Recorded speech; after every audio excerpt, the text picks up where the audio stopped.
Chapter 18. The Chain of Uncertainties. Lamenting over Prince's death, entire kingdom sank into unfathomable grief and dejection. The sun shone brilliantly over the untrodden sand that looked barren and dreary in the trackless paths. Silence prevailed everywhere, over the walls of the palace, markets, public areas, and long drawn-out fields. Temple did not reverberate with morning or evening prayers. Only intonation of sages mumbling mild chant to help Prince's soul move into the blue ethers and escape the electromagnetic field of the earth echoed around. Madhavi would change into white clean linen outfit, devoid of all ornaments and vermalins. Her frail body seemed faded in the blowing winds. She spoke no word so far, nor had she shed any tears. Only the wailing of the poor mother, Queen Balakrishna, filled her ears, who was now just an old, lonely, weeping mother, an embittered, lonely woman burdened with the memories of her dead son. Mourning her loss and cursing herself for being so blind towards the changing course of events that eventually catapulted her own son into the abyss of calamity. She kept sobbing for few broken words spluttering from her throttling throat. He was innocent. Why was he punished for my wrongdoings? Little did the poor mother know that it was an unmindful act of her treacherous relatives in the form of their capricious desires, which were unquenchable and grossly wicked. But the chance had played its role and had taken away the precious yet poor pawn. The days passed in grief, and lament for another week was a strange darkness inside the palace. As in it was reflected, the darkness of the hearts subsided into isolation. However, life outside the palace began again. People loitered about the gates to see if court was about to take place, as they were waiting impatiently to see their king regarding a stealthy issue that had been taking their peace away with each single passing day. On the 14th day, the gates finally opened, and an announcement was released about the court taking place with the gracious presence of King and his supreme dignitaries. Distressed at Prince's assassination, few elderly deputies denoted the aggression in citizenry about their safety and care. People fear their safety. They are expressing their worries with one major concern, that if the palace itself is not safe, who would take the responsibility of the entire state? An elderly, courteous man expressed the concern, but in a supple, gentle tone, perhaps to be careful of not sledgehammering over King's open wounds. But Vajraveer, in turn, was devastated to learn that his own people were more worried about their own security than being empathetic towards his loss. But he was also aware of his duties and responsibilities as a king towards his subject and his administrative activities to ensure peace and prosperity of the people. He, unlike most other kings in times, was the kindest, the most devoted, and the most helpful to their countrymen and people to the timeless level. He, however, heaved a deep sigh first, but then addressed the court benignly in a majestic tone.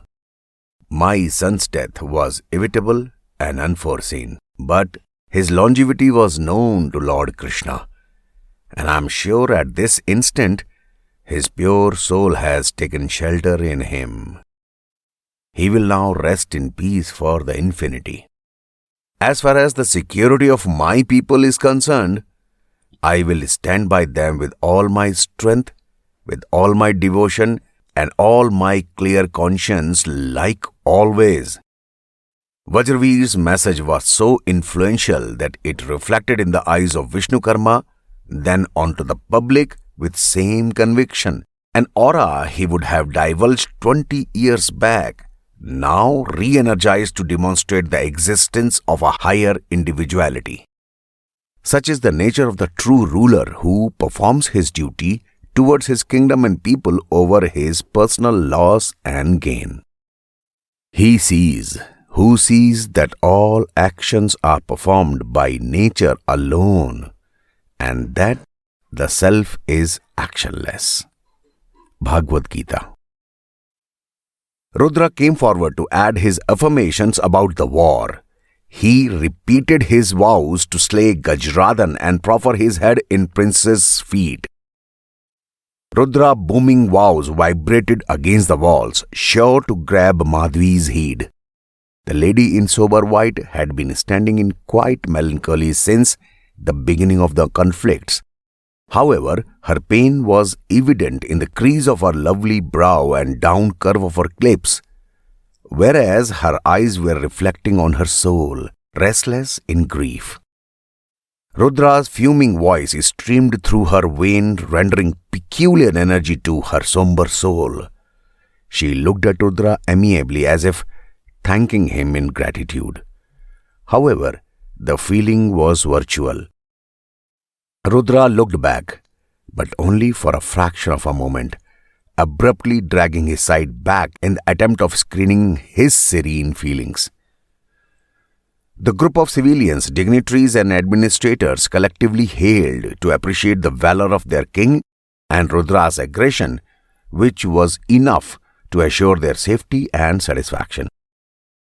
Upon summing up the court's discussions, King Vajravi requested Madhavi to rethink her decision for joining the war, since he found her in a thorough forsaken state to handle any more extermination after a sequence of successive misfortunes she had now and then faced.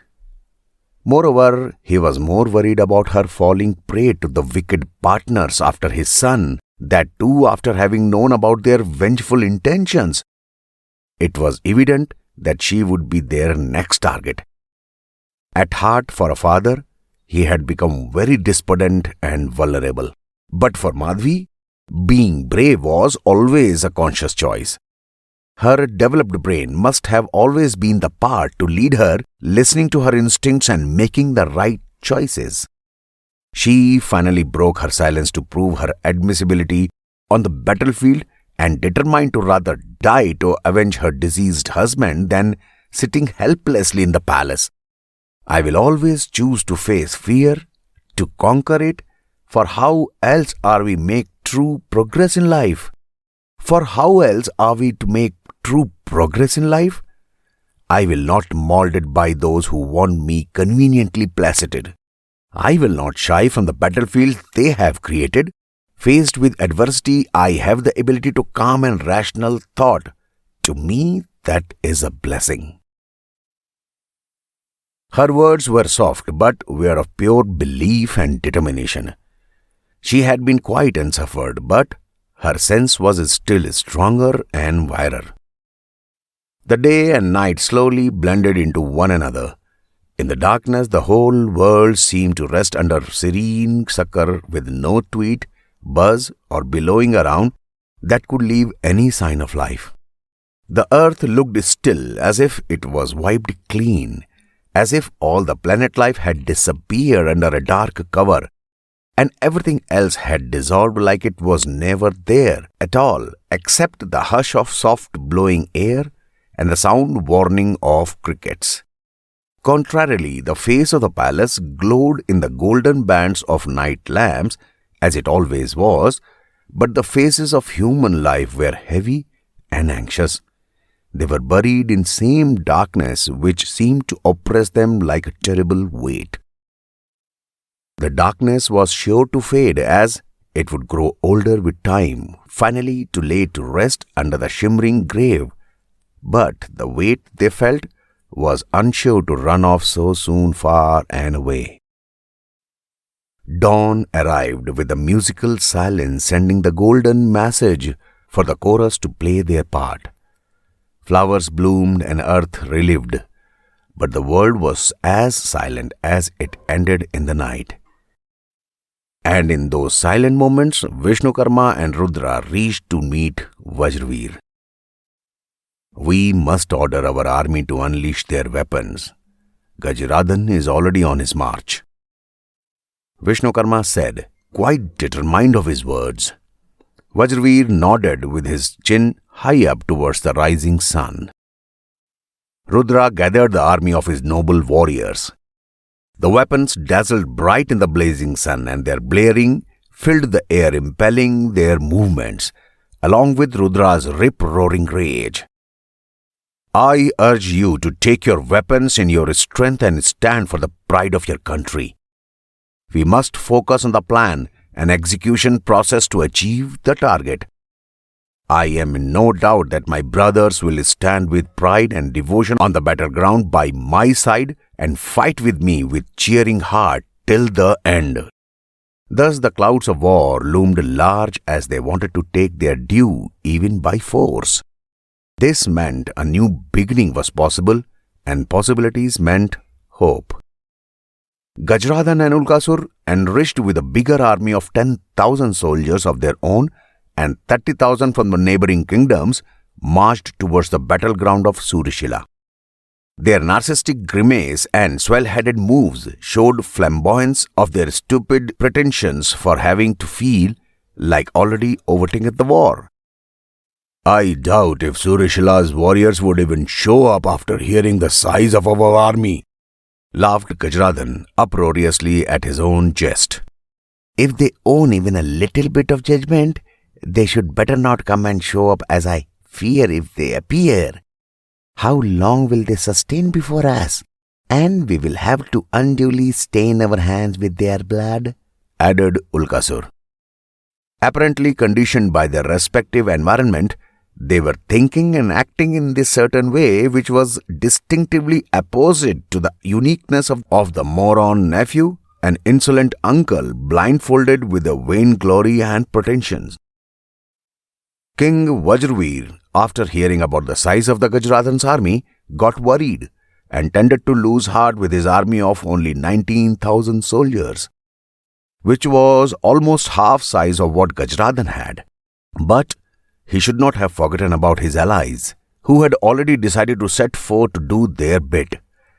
King Bhaldeva emerged as a great help from offering his army of 10,000 soldiers to King Vajraveer and assuring his presence in the battle by the side of his noble relation, King Vajraveer. This is what they say: a friend when you are in need is someone who is prepared to prove their friendship by their deeds. Vishnukarma and Rudra took the full charge of the collective army and planned the most effective strategies to conduct the combats, the movement and disposition of forces, and the deception of the enemy. One thing that they both had in common was their intellect that had the power to defeat anybody, even the mightiest or the cleverest. Where was the living proof to show that the words were stronger than the swords? Rudra was the exact example of silent soldier, undetainable yet efficacious.